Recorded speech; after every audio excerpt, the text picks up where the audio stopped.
Good evening. I am so excited to be with you all this evening. We have been talking so much this year about making sure that we're staying physically safe, which has been obviously a primary focus of us at Schechter, being open and in person. What does it mean to keep our students and our faculty and our staff physically safe and healthy? And it's what so much of our lives are about these days, sanitizing our hands and wearing masks and staying socially distanced. And we have to do all of those things to make sure that we keep ourselves and our families and our community safe. And we have to make sure that we're also talking about our emotional well-being, how we're taking care of ourselves and how we are helping our children and perhaps our grandchildren through these challenging times that we're in right now. So I'm really excited to be with you this evening to hear three different perspectives from three different experts on how we can be navigating this roller coaster year, so to speak, that we have been on. We are just about at the year mark that we've been navigating COVID-19. So I'm very happy to have with us tonight Lauren Bondi, Dr. Jennifer Friedman, and Rabbi Sam Feinsmith. And they are each going to speak for about 15 minutes. And then at the end, we're going to open things up for questions. So before we jump in with our first presentation, I'd like to invite you at any point in the presentation to click on the Q&A feature of the webinar and add in some questions. We're going to wait to answer the question, ask and answer the questions until the end, but you can feel free to populate your questions, and I will monitor them as we get towards the end of the program. So with that, I'm going to go ahead and I'm going to formally introduce Lauren, who's going to be our first speaker. And Lauren is going to be talking us today about what parents can do to support your children emotionally and socially during this time. So before I hand it over, I'd just like to read a short bio of Lauren. Lauren is a licensed clinical social worker. She is a co-founder of Parenting Perspectives, and she's a parenting coach. She has a private practice in Northbrook and specializes in working with anxiety, stress, depression, parenting, and family issues, including divorce and separation. She's trained in internal family systems and is co-founder of Parenting Perspectives. Lauren has presented her original workshops and highly acclaimed course, Becoming a Conscious Parent, Tools for Parenting from Your Young Heart, to over 14,000 parents in the Chicago metropolitan area. She's passionate about helping parents develop tools and strategies to create peaceful and loving homes while nurturing children to be their authentic and best selves. She's a keynote speaker. She's authored numerous articles and made several local television appearances as well. She is married and the mother of three awesome young adults and considers herself an aspiring anti-racist. And I'm going to turn it over to you, Lauren. Thank you so much for getting us started this evening. Great. Thank you, Lena. And hello, everybody. I just want to say that, if parenting wasn't hard enough, parenting in a pandemic is certainly even harder. And this has been so challenging. And even after almost a year, hard to believe, we're still really not used to this, right? And the struggles are showing up in different ways in our home. So I hope tonight to touch on at least some struggle that's happening in your home, and maybe you aren't having any. And if that's the case, then let me know how you've handled that. So it's hard, right? And we need to feel the sadness around the loss of what's not working. And I think one of the biggest things is, rather than trying to stick with what always has been or what we have and some expectation in our mind of what should be, we've really got to keep adapting.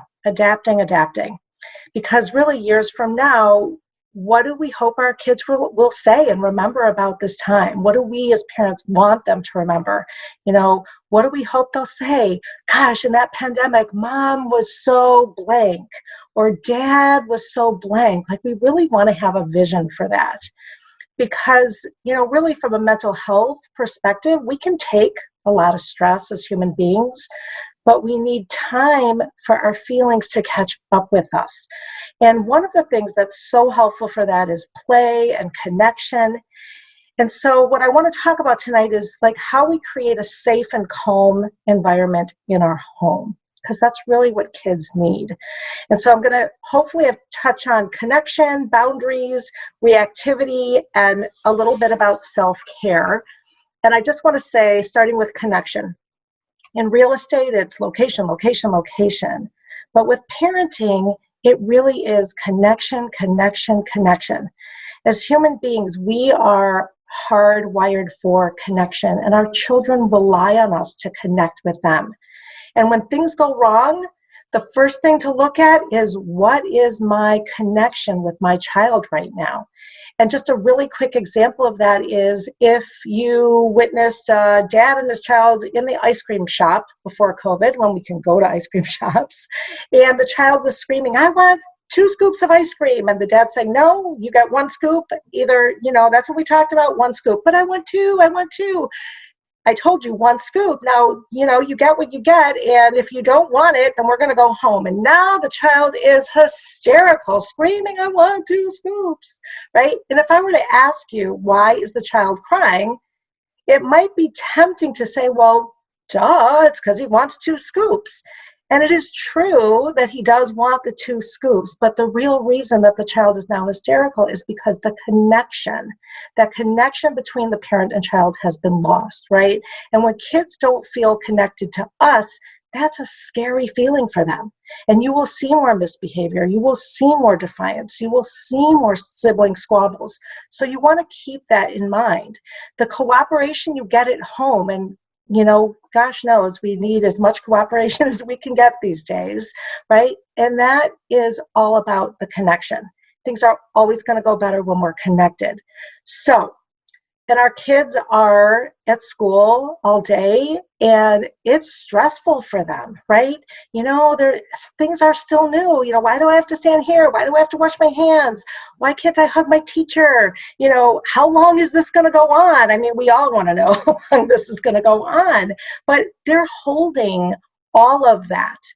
And so when they come home, we just need to know that. And we want to try to get ahead of that neediness. We really want to make that time for connection.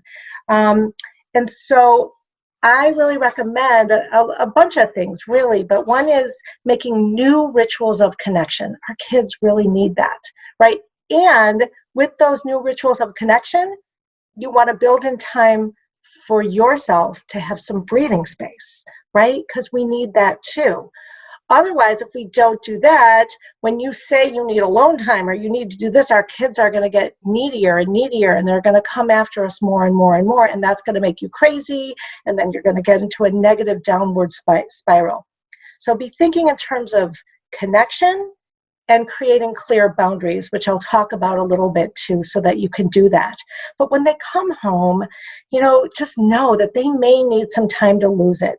Make sure they really have that downtime, and let them have that downtime with you, or with you to look forward to that connection with you.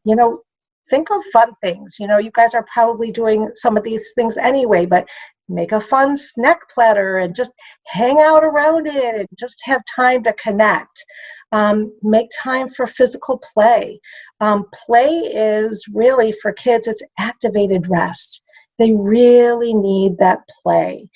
And adults need play too. So it actually is really good for us to really just get in there with them. It allows for those feelings to catch up with them. Play is not outcome-based. They've been outcome-based all day long. So we really want to create a really separate type of space at home.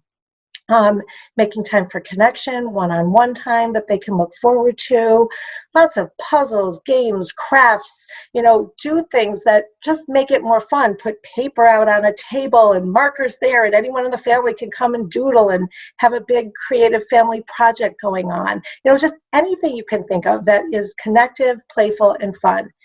Often with parents, bedtime and bath time can be rushing. Come on, let's go. We gotta get our bath. Come on. And I would just rethink that. Bath time is playtime, connected time, fun time. Bedtime, same thing.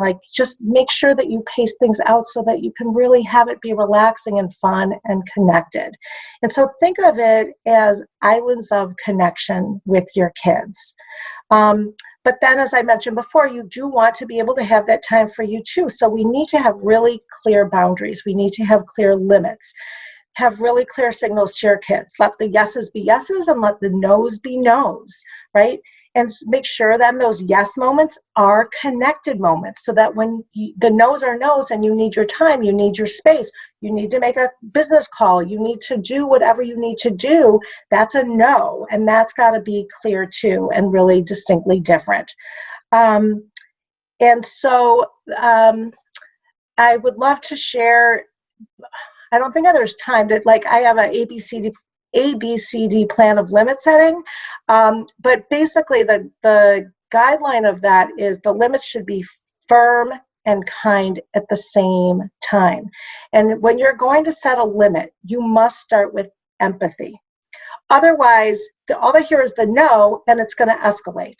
So start with the empathy, start with whatever it is they're wanting that you're going to say no to, but make sure that you really put yourself in their shoes and see it from their perspective. Make sure that they know that you get it, that you get what they want, because that's going to begin to diffuse that emotion for them. If we don't empathize, it's going to escalate, right? So we can say no, but we need to say no firmly and kindly. And I want to talk a little bit about what gets in the way of connection now that I've shared how important the connection is. And that's our reactivity, us as parents. We have a reactive nature as human beings, and our parts, and these parts of us get really activated. And when we get activated, what do? We might yell or shame or punish or scold or threaten or bribe, or, we do all kinds of things that we end up feeling bad about and that our kids end up feeling bad for as well, right? So we really want to be aware. Like, I encourage everybody to just really pay attention specifically to the things that push your buttons, because you've got to be on the lookout for that.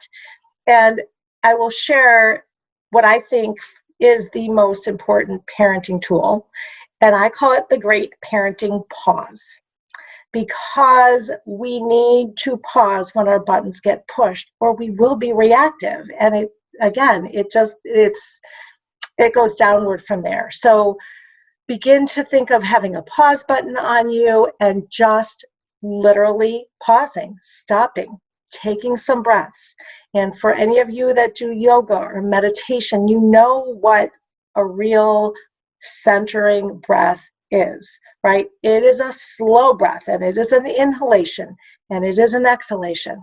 And we must do that when our kids push our buttons, because otherwise we're going to polarize with our child, and then our angry parts polarize with their needs and their wants. And once again, like, nothing good ever comes of that. So we've got to just pause, and you don't even have to, if you feel like you're too upset or you're too stressed out, or it's just been a really bad COVID day, you can just say, you know what, I'm going to go calm down and we'll talk about this in a little bit.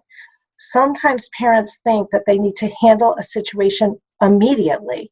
And usually that's not true. Usually things can wait. I mean, if there's a sibling thing and hitting and fighting is going on, yes, of course we need to get in the middle of that, and we need to help everyone calm down. But most things can wait. So pause, give yourself that little bit of space to do that. I do want to touch briefly on self-care, because I don't think I'm doing a good job as a therapist, as a parent coach, as any of that. I think we all know it. We hear it over and over again, but we cannot parent from that calm, connected place when we're not taking care of ourselves, right? And there's so much right now, feelings of futility right now. It's just really hard right now. So we've really got to take care of our minds, take care of body, take care of spirit. Our children need us to be as generous as we possibly can right now. It's, and it's just that reminder to them, to us, in order to get to that generous place, we need to really take care of ourselves. We need to reset ourselves, right? So whatever support systems, it's just so hard now, but, friends, journaling, music, whatever that is, staying with your rants in a journal until you feel the sadness come over you, and then you can release and move on. Our emotions don't stay with us forever unless we don't process them and acknowledge them. And that goes for ours, and that goes for our kids as well. So I guess I will leave you, I guess, with I call my 5 P's of parenting, and they are presence, patience, persistence, perspective, and playfulness. Thank you so much, Lauren. Will you say the P's one more time? Because I'm picturing a whole bunch of people writing down, and in case they miss it, will you say it again? Yeah, absolutely. Presence, patience, persistence, perspective, and playfulness. Wonderful. Thank you so much. Sure. You just, in such a short period of time, gave everyone who is participating really, really concrete ideas and strategies. So I thank you for that. And I'm sure there'll be more questions at the end to elaborate on that. But thank you so much. Right, sure. So we are going to transition over to Dr. Jennifer Friedman. And what she's going to be talking about is really the idea of how do we make meaning out of these times. We've all experienced grief and loss. So what does it mean to make meaning out of these situations? So I'm going to turn it over to her in just a moment, but I'd like to just read a short bio. Dr. Jennifer Friedman is a physician, counselor, writer, and teacher. She has studied and taught different forms of healing and possesses a unique understanding of the mind-body connection.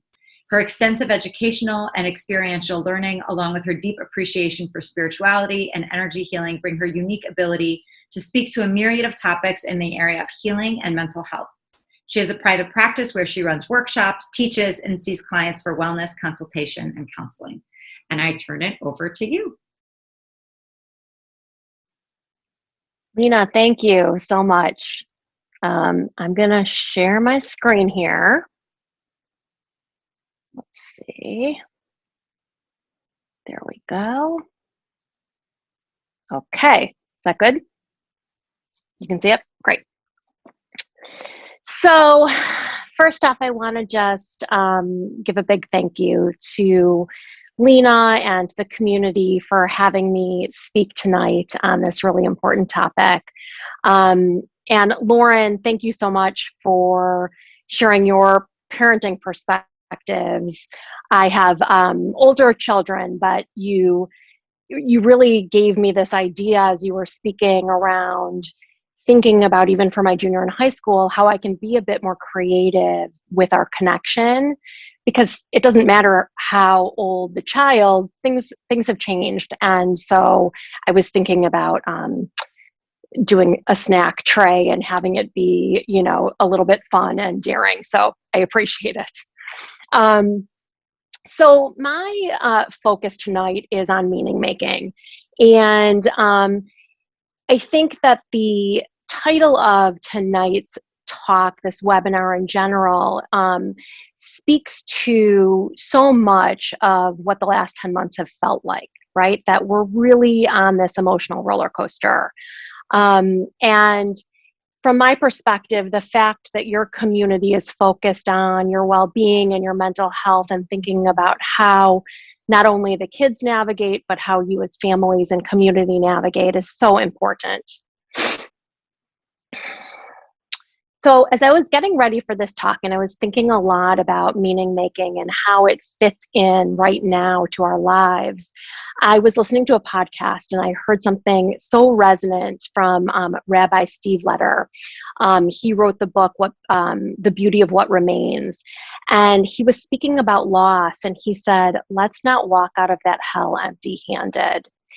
And it rung inside of me. And I thought, right. It doesn't matter how hard things are. We can walk through them and have something on the other side. So with that, I want to get more specific, of course. And I think what we're all experiencing is very different. So each family, each community has a different experience of what it's like to be in this pandemic. But there is one commonality, and that commonality is grief. We are grieving so many things. And again, this idea of a roller coaster, I think, speaks to it. I often speak with my clients about emotional whiplash, that it feels like you can be feeling one thing at one time of the day, and suddenly later on in the day, you feel completely different. And that is very descriptive of what it's like to be grieving. So I'm going to talk a little bit about grief, and I'm going to talk about meaning making as it relates to grief and how we arrive there and why we arrive there and when we arrive there. So each family listening today has had a unique experience. I think about some of the things that have been lost for many people and for many families. I think about change in general, and with change, there's always loss and there's gain. And with loss, there's grief. And so what are some of the things that we've lost? We've lost our schedules. We've lost touch and hugging and handshaking. We've lost a sense of normalcy. I mean, even doing this kind of a talk, right? This is a new norm, but it's not the same as being able to see everybody's face. We've lost milestones and celebrations. We've lost our health for many people. We've lost employment. We've lost financial security. And for many people, there's been loss of life at this time.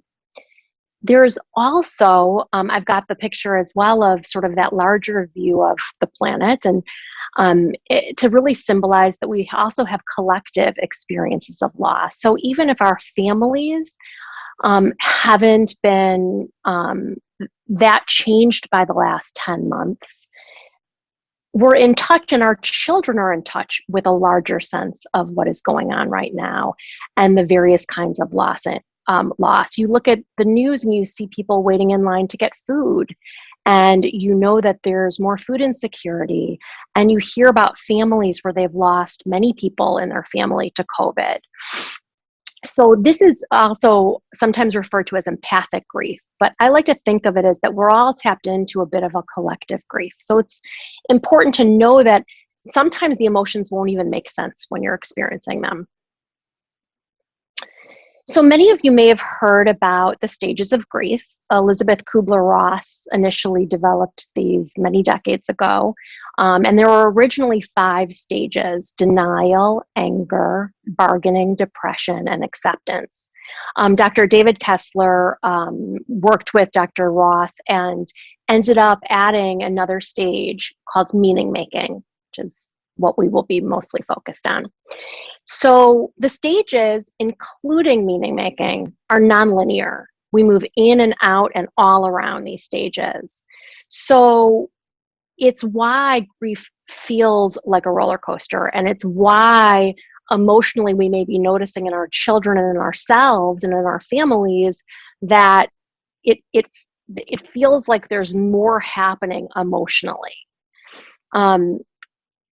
As such, the pandemic has made many people in the field of mental health counseling kind of question, okay, so there's this 6th stage of grief, but how do we approach that? How do we look at that? How do we find meaning at a time like this? What is meaning making?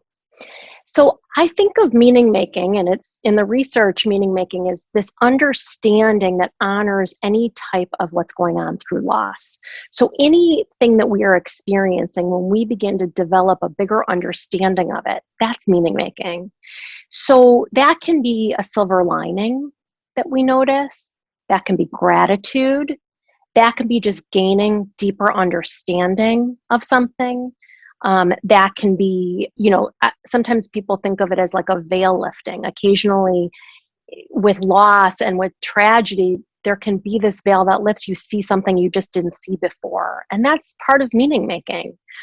We can also learn something about ourselves, about our children, about others that is part of the experience. And I would include that in meaning making as well. So it is a more expansive and helpful way to deal with loss. And it's a natural part of grieving. So, okay, all of that said, so great. So we make meaning, but it's not that easy. And the reason why it's not that easy is because when we are feeling emotional, when we are feeling the sadness or the denial or the anger, we oftentimes get the sense that if we start to move to meaning, if we notice meaning coming up for us, let's say we notice something in our child that feels like a deeper understanding or it's meaningful, we may say, well, my child is struggling. I can't have this deep understanding. I can't honor the loss and make meaning simultaneously. Or alternatively, we may experience a sense of shame or guilt. How dare I make meaning right now when so many people are suffering? I'm sure everybody could nod their head to that one. That's such a familiar human experience. We may feel that it feels impossible, like I don't even know where to begin, would be another biggie that occurs. What I'll tell you about the research on meaning making is that it's actually inevitable. So as the other stages arise with grief, so does meaning making. And we can either resist it because of this questioning, or we can embrace it. And not only can we embrace it, but I would suggest that we can also feed it. So I think that it is important to think about what the data is. Why would we feed it? Why would we try to embrace it? So I'm going to get there in a moment, but to begin to embrace it, we must first really remember the word "and." So finding a meaning in something does not mean erasing the other things about it. And I'm going to give you an example that I think we can all relate to. When you lose a loved one and you reflect on how much they meant to you, and you reflect on what they gave to you during their life and how meaningful that was for you, it doesn't mean you're not sad. It doesn't mean you're not heartbroken. Both things can coexist. It gets more confusing when the losses are more confusing, when they're a little bit tougher to touch, and when it feels like there's more suffering involved in the loss.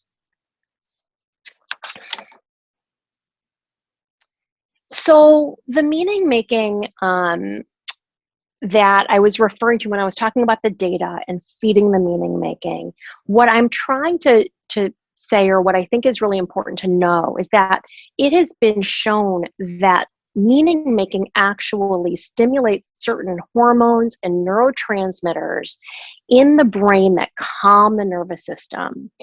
And that, essentially it reduces people's risk for disease. It reduces our innate immune response, which means that again lowers the risk for disease, and it actually helps us fight infection. And psychologically, it gives us a greater sense of well-being. And spiritually, I would say it gives us a bigger feeling of connectedness when we create meaning. So there's a lot of reasons to embrace the idea that when this arises, we should really look for it, be with it, and help cultivate it. So let's get some examples going. Now, the examples that I'm going to use with respect to our children.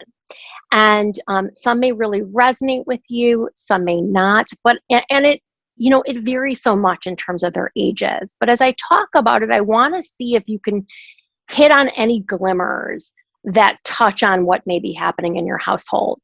And I want to remind you that, again, these things that I'm going to be talking about don't negate how hard it is. They don't negate the challenge. They're just additional.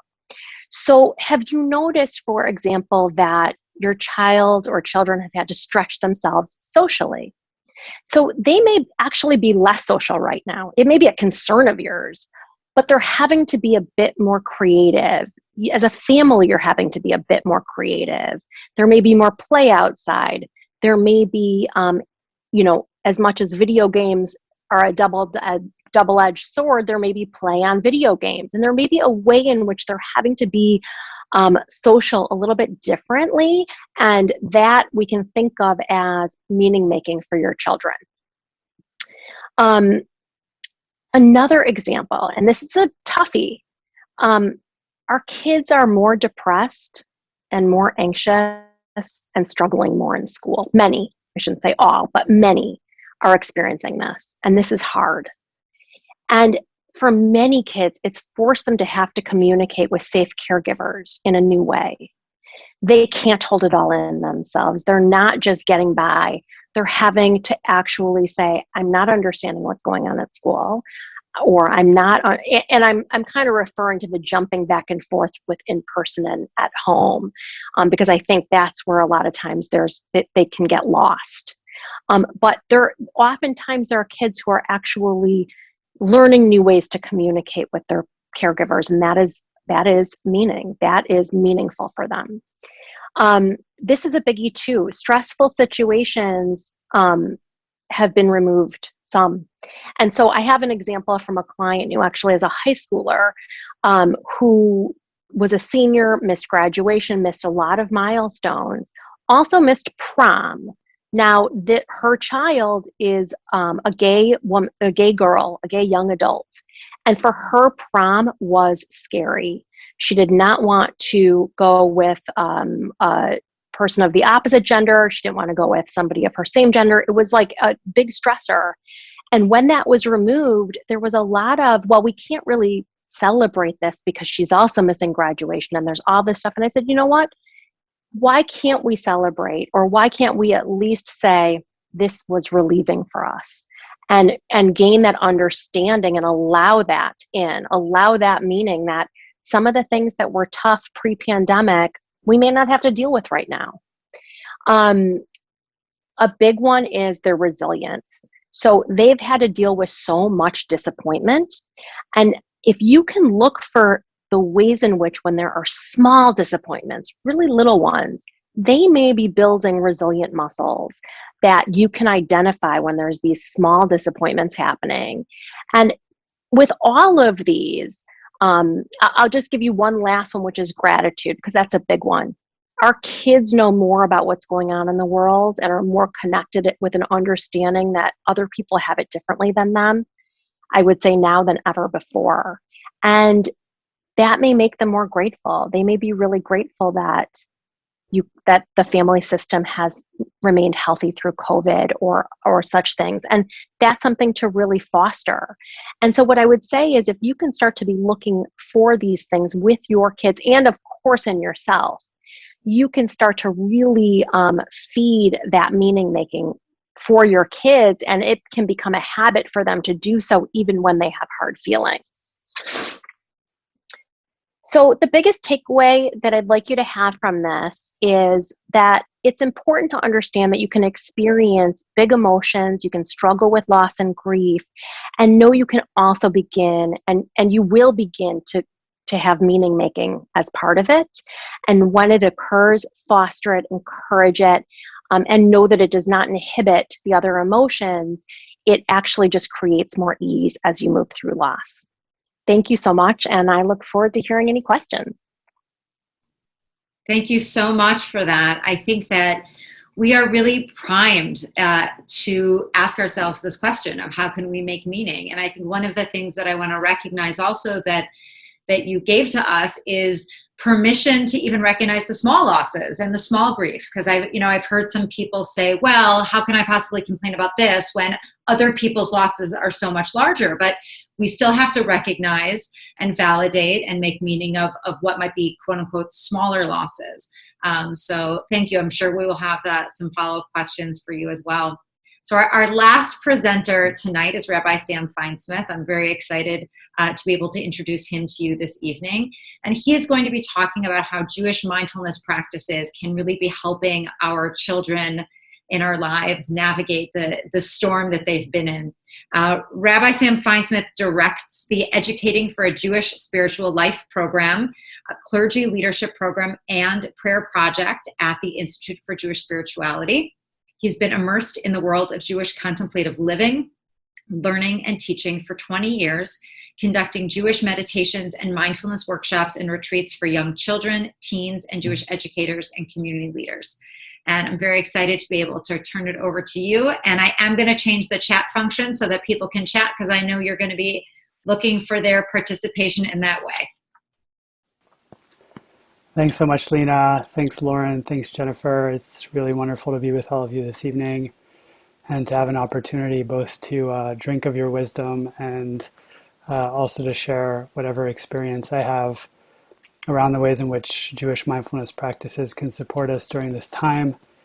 We're gonna go to screen share in just a moment, but I'll be inviting some of your experience in the moment, in the present moment, as we go through this PowerPoint.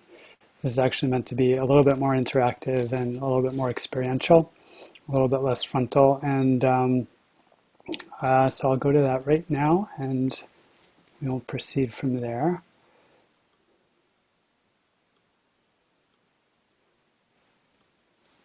Okay, one sec.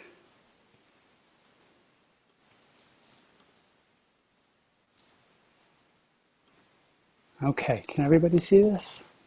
My fellow presenters, yeah? Okay, great. So we're going to be exploring how we might build an inner ark, patterned after Noah's Ark, and exploring how mindful Jewish practices can support our children and us to weather this storm. And at the Institute for Jewish Spirituality, which is now celebrating its 22nd year, we often like to ground whatever mindfulness practices we teach in the context of the Hasidic tradition. Even though we're not a Hasidic organization per se, we're a neo-Hasidic organization, and if you'd ever like to find out what the difference is between those two things, you can be in touch with me. I would like to share with you a teaching from one of my beloved teachers, Rabbi Yehuda Leib Alter of Ger, one of the preeminent Polish Hasidic masters of the late 19th and early 20th century. He passed away in 1905. And he delivered weekly sermons on the Torah portion and the holidays for 30 years. And after he passed away, people took transcriptions of those sermons and put them together in a book called the Sfat Emet, or the Language of Truth. And in 1872, he got up in front of his Hasidim and he delivered the following homily. This is just a snippet from a much longer, more extensive teaching. And I'll begin just the first line in Hebrew, and then I'm going to read the rest in English. Of course, follow along with me in whatever language feels accessible and comfortable for you. He says, V'shabbat kodesh kemo tevat noach. He delivered this teaching on the week when the community was chanting the portion Noah, which is all about the flood. And he teaches the Holy Sabbath is like Noah's Ark. He's turning to his flock and he's saying, you want to know what Shabbat is meant to feel like? It's meant to feel like there's a storm raging all around you and you have a safe container, a lifeboat, where you can find refuge and sanctuary, right? And now he goes on to explain why we need that kind of a sanctuary, for during the week we are preoccupied with worldly business. He was talking to people who needed to work hard to earn a living. Right? They weren't particularly rich or well-to-do, so they had to work hard to earn their daily bread.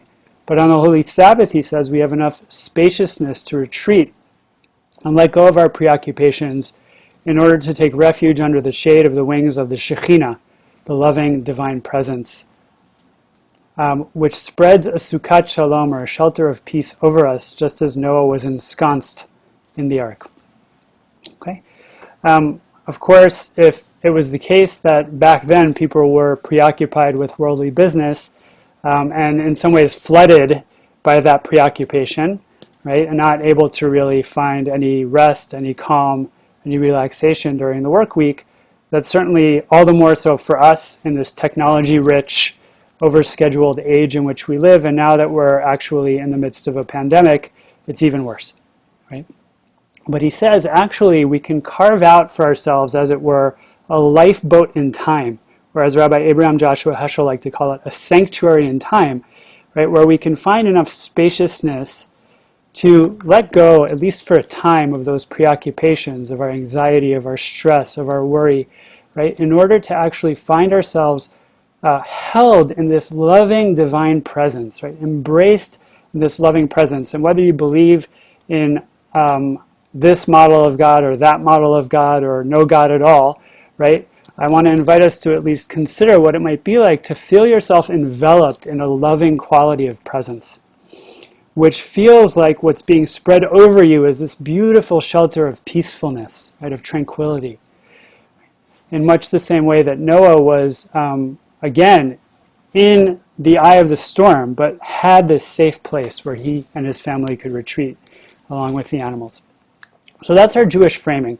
And what I want to suggest is that even though our teacher here, the Sfat Emet, is talking about Shabbat, the seventh day of the week, the day of rest, serving that function, right? Our mindfulness practice can actually support us to rest in our Shabbat refuge here and now whenever we want. Tuesday in traffic, right? Wednesday when you're in the middle of an altercation with your child. Thursday when you wake up in the morning and discover that something in the world happened that's just absolutely horrifying, right? We don't have to wait until the seventh day of the week in order to carve that out. And we don't even need to be Sabbath observant, right? Because he's talking about an inner experience. And we know a lot now because of John Kabat-Zinn, the founder of American Secular Mindfulness in the Clinical Context, about how mindfulness works. And there's been a lot of research on its benefits. And so I want to share this brief piece with you, that comes from an early meta-analysis of mindfulness-based interventions in schools with children. What the article found is that mindfulness teaches less pathological uses of attention. Just think about what happens when you listen to the news, for example. And maybe we could talk about what happened on January 6th, right? Your attention kind of gets kidnapped by a catastrophe, and you kind of zero in on that and continue to ruminate about that over and over and over again. And that just builds more anxiety, more tension in the body, more fear, right? Until eventually you're a total nervous wreck, right? But with mindfulness, we can actually cultivate a less pathological use of our attention. And once our attention is focused on present moment experience, the next step in mindfulness practice is to then hold that experience with a stance of curiosity and openness. Thoughts, feelings, and body sensations are noticed and understood to be just thoughts, feelings, or body sensations rather than a stable reflection of the self. Okay? So in other words, in my language, right, we observe whatever is moving through our system, right? And I love, Lauren, that you lifted up that, whatever emotions we experience, they'll change, they'll move, right? Because it's all impermanent. The same is true of all body sensations, all thoughts, and so on and so forth. And we kind of begin to see they're not actually who I am. They're moving through me. Right? This process of quote-unquote decentering allows us to take a self-reflective stance toward our experience, observing rather than judging that experience, which teaches engagement with rather than avoidance of experience. And Lauren, you lifted up the important teaching that whatever emotions we don't allow ourselves to feel or process will come back with a vengeance. And mindfulness helps us to adopt a stance of, I can turn toward this. I can hold this in my awareness. I can meet it lovingly. I can meet it as a friend, and I can learn from it. I can grow from it. I can develop from it. And this is what I really want to stress, that mindfulness interventions, again, this is in schools, right? Therefore, also decrease rumination, right? Obsessive cycles of thinking by stopping cycles of either depressive, here are some examples, like I'm worthless, I can't do anything, or in our time, right? The world is falling apart. This is never going to end. Right? Or anxious, for example, I'll never do it right, everything is going to fall apart. Right? These kinds of cognitions are interrupted through the practice of mindfulness because instead of just being swept into those kinds of thought patterns, we're able to observe them and question them. Right? And then we're able to notice our emotions without reacting, allowing for improvements in emotion regulation. We can make choices about the best way to act rather than reacting instinctively in the moment, and we can employ strategies to modulate overwhelming emotions. That, for me personally, has been a huge blessing in my own practice of mindfulness and in teaching it to my students of many years, both adult and children. And so I just want to ask you before we proceed to the next piece of this, which is really going to be about actually diving into some practices that you can actually turn around and use yourself and also use with your children or grandchildren. The Sfat Emet in that last slide talked about how we need a lifeboat from the storms of our lives. Right? So using the chat feature, I want to just invite you, without any judgment here, there's no right or wrong, you already got an A+ in being a human being and practicing mindfulness by virtue of the fact that you're here and you're alive. What are the emotional storms that you've been experiencing during this pandemic? And what are some of the emotional storms that your children have been experiencing, right? You can write into the chat and you'll be able to see that you're not alone, right? That everybody here is going through their own difficulty and everyone here is also in need of a lifeboat. So you can take a moment for a couple seconds now to do that, and we'll kind of have a look at the chat and just see what's coming in. And I'm just going to talk for a little bit longer while that's happening and just say, you know, according to the Jewish Midrashic tradition, Noah built the ark for 120 years before the floodwaters were upon him. And if we wait to do these practices until we're already dysregulated or we're already activated, they're not going to work. And just like Noah, we need to actually do these practices when we're feeling relatively calm and also work a little bit with minor stresses, right? So that when the big tsunami, so to speak, rolls over us, and this pandemic is kind of like a never-ending tsunami, right? Then we can fall back on the skills that we've cultivated and the neural pathways that we've developed in our minds through this practice, such that our lifeboat will already be whole and strong and will be able to withstand the floodwaters, okay? Which is why what I want to suggest is that it's really important for us and for our children to adopt a regular practice, right? And Lena, I know you do this already, to introduce students to these practices on a regular basis as part of their regular daily instruction when they're not totally activated, so that they can fall back into their inner lifeboat when they are activated. So let's see, are we able to see the chat here? Or is it all Q&A? There's the chat. If you click on the chat box on the bottom of your screen, the chat box will show up so you can still see the slides and the chat box. So Thanks. Everyone, I think, should be able to do that. Perfect. So we're seeing worry about keeping everyone safe, fear, lack of access to mental health services, worried about those that are sick, unpredictability, overwhelm, fatigue. It's almost a year of this. Doesn't look like things are ending anytime soon. I can definitely personally resonate with that in a big way. By the way, we have a 5-year-old daughter at home who goes to the Schechter ECC and will be resuming her studies there, hopefully in March. Family member fighting cancer, worried this time will never end, fatigue, anxiety, right? Being very tired and so on and so forth. So we're all holding these different kinds of storms and trying to weather them. And again, it's this practice of mindfulness that can really support us. Let me just see if I can X out of the chat here for a moment. Got to move some things around. Okay, so every mindful moment that we cultivate in our lives is like putting a nail, right, or another plank in our inner arc. So I wanted to invite us all to do a little bit of building, and we're going to actually pay attention because when we teach these practices to our children, we need to do so in a playful way that's age appropriate. I'm going to teach you 2 practices here. Again, these are practices you could turn around and do with your kids and do yourself. And the first is called the Inner Weather Report, and the second is called the Anchor in the Storm. And they're very short practices. And again, when repeated over and over again on a regular basis, they can really help us develop the skill of carving out this inner Shabbat refuge, this inner Noah's Ark in the midst of the storms of our life. So I just want you to have a look at the spectrum here, right? From calm and peaceful to stressed and agitated, right? Just take a look. You can see the waters here are very, very calm and peaceful. The waters are getting a little choppy here, right? They're getting churned up here, even more so here. And here it's really, you know, it's truly a gale. And the boat that's there is possibly in danger of being pulled asunder, right? So just take a moment right now. If you want to, you can close your eyes, but you don't have to. And just check out what's happening in your body and mind, bearing witness to it as if from a watchtower, with curiosity, with warm acceptance. And just notice if it feels in your body and mind like you're on that peaceful end of the spectrum, or on that agitated and stormy end of the spectrum, or somewhere in between.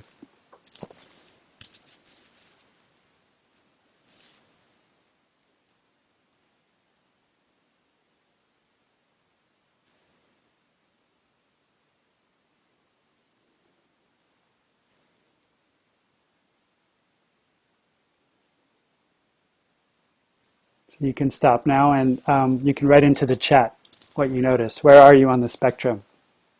You don't have to say anything about what you're actually feeling, though you can, of course, but just say where you are on the spectrum.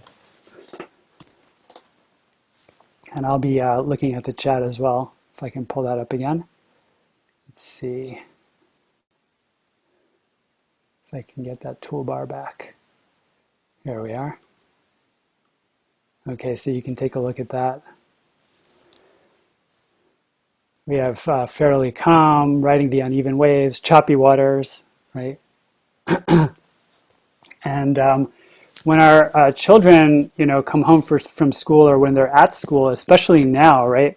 It's likely that they'll be experiencing more of more of themselves kind of on the agitated to stormy spectrum, end of the spectrum rather.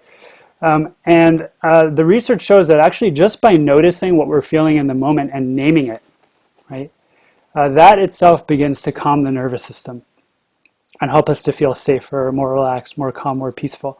So this practice builds metacognition in the sense that it helps us to actually observe what's happening internally, right, without being totally swept into it. And it also builds self-awareness. This is really what's going on in me right now. And without those capacities, it's pretty hard to self-regulate. But even if we know what we're feeling in the moment, and even if we're able to name it, that may not guarantee that we're able to actually calm ourselves down and change our state from the stormy side of the spectrum to the calm side of the spectrum. And that's why it's important to have this second practice called Anchor in the Storm. This is going to be a short one, and we're going to wrap it up in just a moment. This one builds body awareness and an ability to really notice moment by moment the ebb and flow of sensation in the body. It supports attention regulation, which consists of the skills of strengthening and redirecting our attention and noticing thought patterns without being absorbed into them. Right? And both of those are essential skills according to the research for emotion regulation. So the practice is very simple. Right? In addition to tracking our kind of inner weather patterns, we want to be able to actually carve out that lifeboat. So I want to invite you for just a moment, if it feels safe, to close your eyes. If that doesn't feel safe for you, if that feels activating for you, you can keep them open with a soft gaze and your eyes kind of slope slightly down. And you can choose here, you're at choice. So you can either bring your hand to your belly and gently place your palm on your belly, or you can place your palm on your chest, or you can place your palm open right underneath your nostrils. Or if the breath doesn't feel safe and it feels too activating for you, you can just listen to sounds that are making contact with your eardrum, moment by moment by moment. And that's going to be our anchor.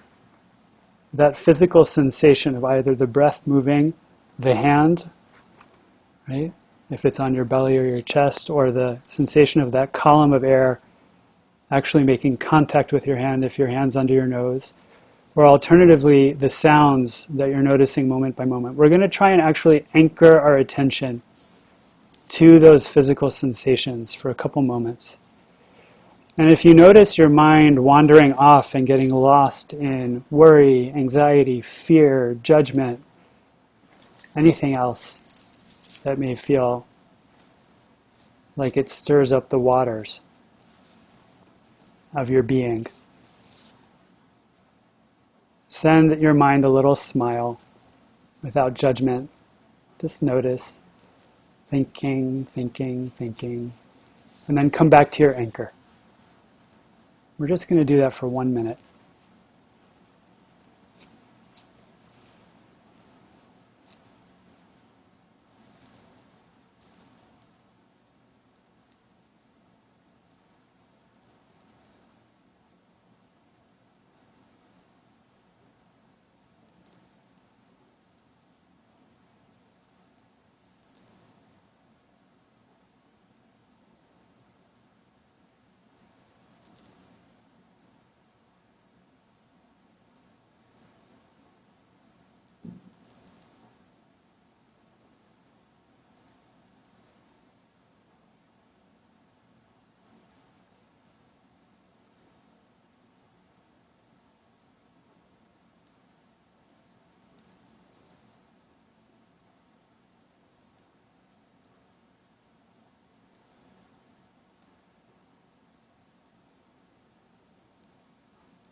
course, thoughts will arise. They're just mental habits. We don't have to allow them to take the driver's seat. We can notice that they're here. And we can then choose to redirect our attention back down into the body, practicing teshuvah, as it were, return. Each time we do this, we're building our muscle of attention, and we're also constructing our inner Shabbat refuge.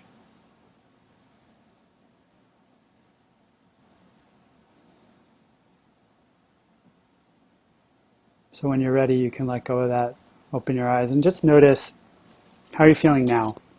Right? You might want to write into the chat. Again, there's no right or wrong here. Whatever you feel is what you feel. We're just bearing witness to our experience in the present moment with as much kindness and warm acceptance as we can muster. So if you want to, you can write into the chat. That's an invitation, not an expectation. Thanks, Lena, for saying calmer, although some people may not be feeling that way, right?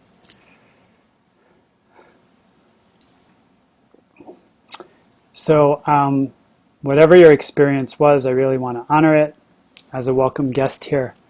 And I hope that these are some concrete practices that you're actually going to be able to take with you. I want to thank you and bless you that you and yours should be happy and free from suffering in the weeks, months, and years to come. And thanks for this opportunity to be able to share with you a little bit about practices that have been so powerfully transformative, both for me and for the children that I teach.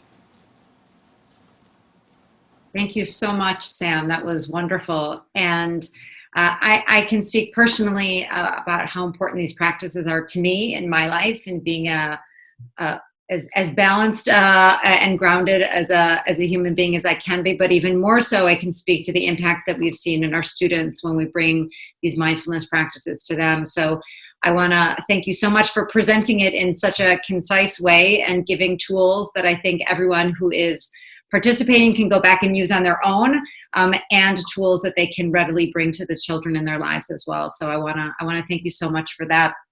I do want to go ahead and open it up for questions if anyone has any. So you should see on the bottom of your screen a Q&A.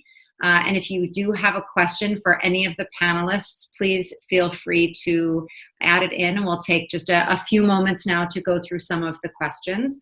There is one question that's been in here, Lauren, since your presentation. So I'm going to go ahead and begin with that, and other people can filter in. And there's a question from a parent who actually has kids who are still at home for school. So most of our students are in person, but there are some students who are home remote learning.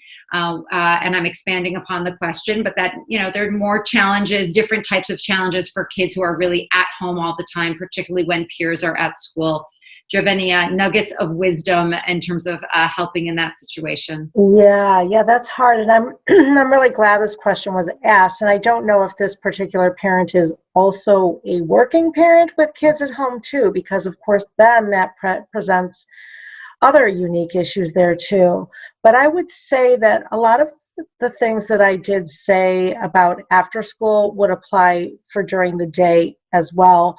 Only I think the parent has to be more organized about it, still providing that downtime, time for play, time for breaks, and then, when it's work time, school time, just being able to really distinguish those two things, but allow for both. I would say especially, all parents need this, but I think if you've got kids doing e-learning at home, like the rules and the limits and the expectations have to be really, really clear. And then I do think that, again, that the clear limit setting, I didn't go through it before, and I don't want to take up too much time, although I'm always happy to share, but I think parents know they're supposed to set limits, but they don't always know how to set limits. And so I can just very, very briefly share my ABCD plan of limit setting. I did talk about the A, which was the empathy. The A is acknowledge the feeling, right? And then B is briefly state the rule or the limit, which is why those expectations need to be clear ahead of time, right? We don't ever want to set rules in the middle of a problem. So those expectations about when they need to be in front of their computers, when the breaks are, those kinds of things, and that the kids really know what that is, will allow it to go more smoothly. So A, acknowledge the feeling. B, briefly state the limit. C, give a choice or ask what an appropriate choice would be. I mean, it might be in that moment. Are you gonna, turn your computer on, or do you need me to do that for you? Do you want me to walk with you to your study space, or can you do it on your own? I mean, they don't have a choice about if they're going to do it, but they do have a little bit of choice about how they're going to do it. That choice is really important for kids because it just gives a little bit of power.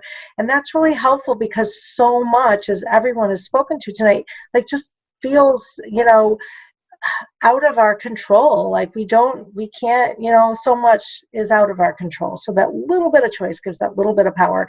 And then the D is we're done. We disengage.